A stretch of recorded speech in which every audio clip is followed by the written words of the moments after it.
Femi Oladele had always dreamed big, but dreams were expensive. Living in a small apartment in Lagos with his mother, he knew that education was his only ticket to a better future.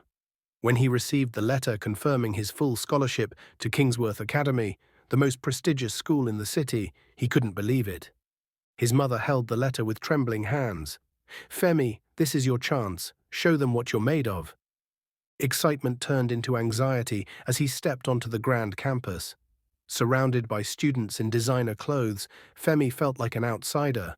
But he reminded himself, his mind was his greatest weapon, and he would prove he belonged.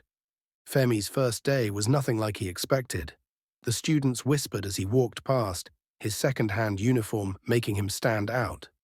In class, he impressed the teachers with his quick thinking, but that only fueled resentment from some of his peers. During lunch, he found an empty table in the corner. That's when Zainab Ibrahim, the daughter of a powerful businessman, approached. "Mind if I sit here?" Femi hesitated. "Are you sure? I don't think your friends would approve." She smiled.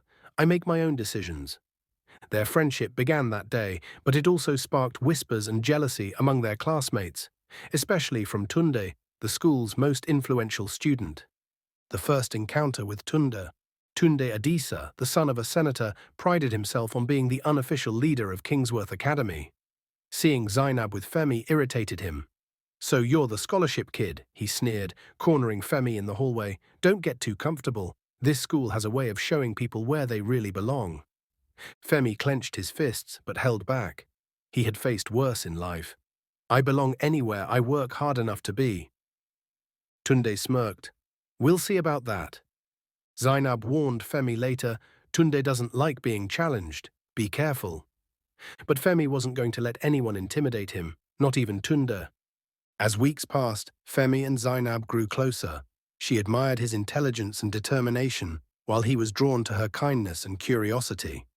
They studied together, talked about life beyond Kingsworth, and dreamed of futures that weren't defined by wealth or status.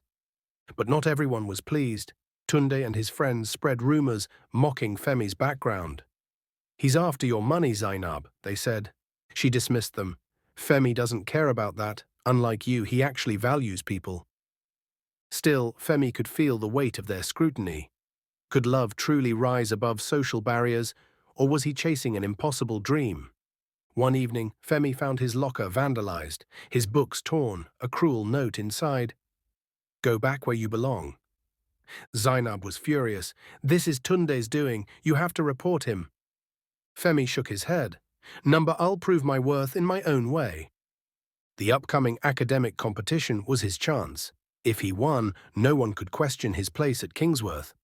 But Tunde had no intention of letting him succeed.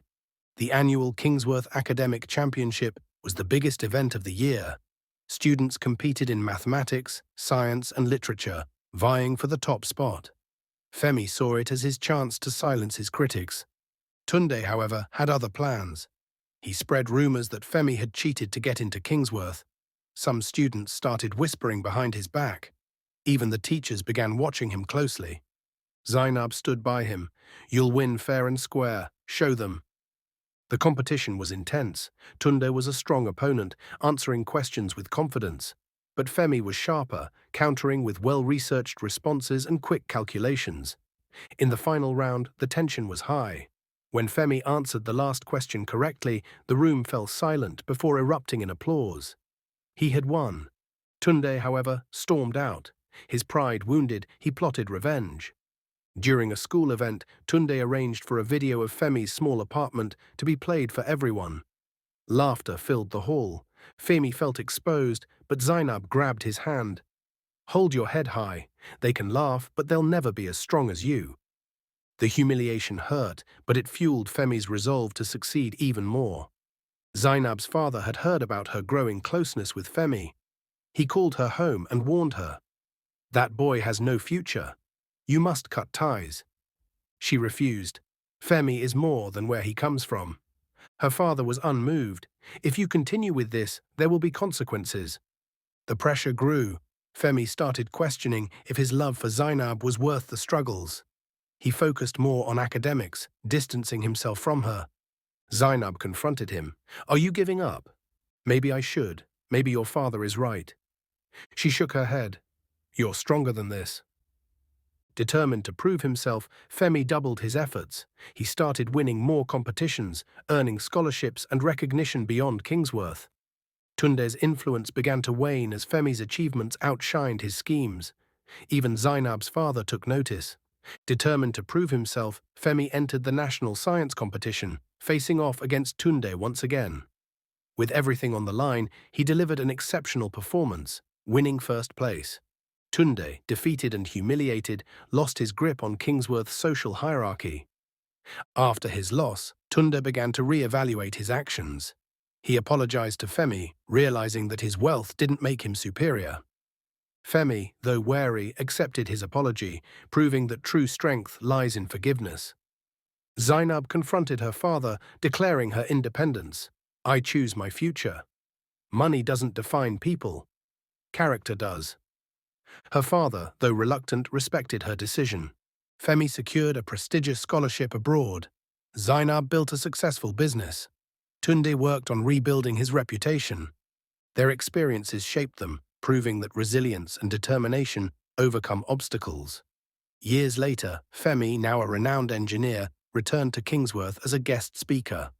Zainab, a thriving entrepreneur, sat in the audience. No matter where you come from, success is possible, and so is love. The applause was deafening, but all that mattered was the look in Zainab's eyes. Their love had stood the test of time.